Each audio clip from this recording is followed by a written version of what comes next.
Hi எல்லாருக்கும் வணக்கம். Welcome to டக்கர் சமையல். எல்லா தாய்மார்களுமே தன்னோட குழந்தை அறிவாக ஆரோக்கியமாக கொழுன்னு இருக்குன்னு நினைப்பாங்க. ஸோ அதுக்குண்டான ஒரு ஃபுட் ரெசிபி தான் இன்றைக்கி இந்த வீடியோவில் நாம் பார்க்க போகிறோம். 2 நேந்திரம் பழம் எடுத்து வச்சுருக்கேன். பழத்தோட முனை பகுதிகளை கட் பண்ணிக்கலாம். 2 பழமே நம்ம குழந்தைக்கு கொடுக்க போகிறதில்ல, குழந்தைக்கும் கொடுத்துட்டு தாய்மாருக்குள்ளே இதை சாப்பிட்டு வந்தீங்கன்னா உங்களுக்கு பால் நல்லா ஊறும். பழத்தை 3-4 துண்டாக கட் பண்ணிக்கலாம். நான் தோலை உரிக்காமல் தான் வேக வைக்க போகிறேன். உங்களுக்கு வேணும்னா நீங்கள் தோலை உரிச்சிக்கலாம். தோலை உரிக்காமல் இருந்தால் தோலோட சத்தும் நமக்கு பழத்தில் கிடைக்கும். குழந்தைக்கு மட்டும் கொடுக்காம வீட்டில் இருக்க பெரியவங்க வரைக்கும் எல்லாருமே இதை வேக வச்சு சாப்பிட்லாம். இது ரொம்ப ஹெல்த்தியான ஒரு ஃபுட்டு.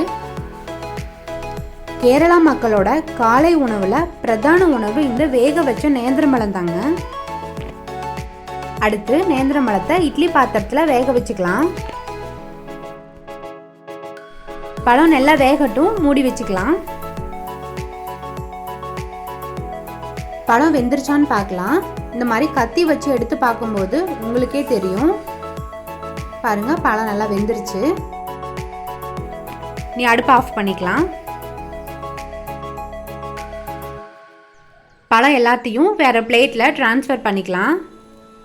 நல்ல பழுத்த பழமாக எடுத்து வேக வச்சுக்கோங்க. அப்போ தான் பழம் நல்லா இனிப்பாக இருக்கும். ரொம்ப ஒல்லியாக இருக்கவங்க டெய்லி நைட்டு தூங்க போகிறதுக்கு முன்னாடி ஒரு நேந்திரம்பழமும் 1 டம்ளர் பால் குடிச்சிட்டு தூங்குனீங்கன்னா நல்ல உடம்பு வரும். காலையில் நேந்திரம்பழம் வேக வச்சு சாப்பிட்டிங்கன்னா அந்த டே ஃபுல்லாகவே ரொம்ப எனர்ஜெட்டிக்காக இருக்கும். தொடர்ந்து சாப்பிட்டே வரும்போது இம்யூனிட்டி பவர் அதிகரிக்கும், ரத்த அளவு கூடும், ரத்த சோகை சரியாகும், ஸ்கின்னு நல்லா பளபளன்னு இருக்கும், மலச்சிக்கல் கூட சரியாயிடும். குழந்தை கொடுக்கும்போது 1 பீஸ் மட்டும் எடுத்து தோலை உரிச்சிட்டு ஸ்போர்க்கு வச்சு இந்த மாதிரி நல்லா மசிச்சு விடுங்க. குழந்தைக்கு 6 மாதம் ஆனதுமே நேந்திரம்பழம் வேக வச்சதை கொடுக்க ஆரம்பிச்சிடலாம். ஸ்டார்டிங் இன்ட்ரடியூஸ் பண்ணும்போது 1 பீஸ் எடுத்து மிக்சியில் போட்டு நல்லா அரைச்சி கொடுங்க.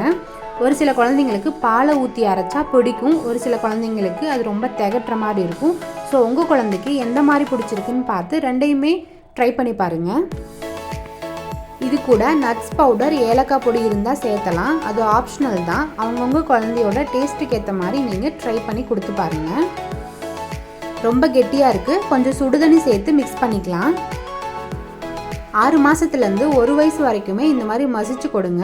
உங்கள் குழந்தைங்க கையில் எடுத்து சாப்பிட ஆரம்பிச்சிட்டாங்கன்னா சின்ன சின்ன பீஸாக கட் பண்ணி அவங்ககிட்ட போட்டுருங்க.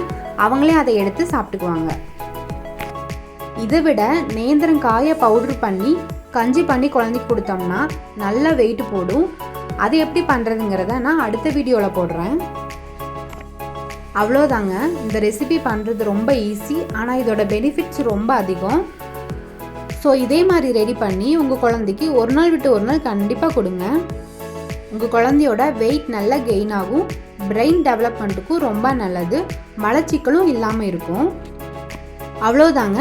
நேந்திரம் பழத்தை வச்சு ஒரு சூப்பரான வெயிட் கெயின் ரெசிபி பார்த்தாச்சு. இதை நீங்களும் உங்கள் குழந்தைக்கு கொடுத்து பார்த்துட்டு எப்படி இருக்குன்னு மறக்காமல் கமெண்ட் பண்ணுங்கள்.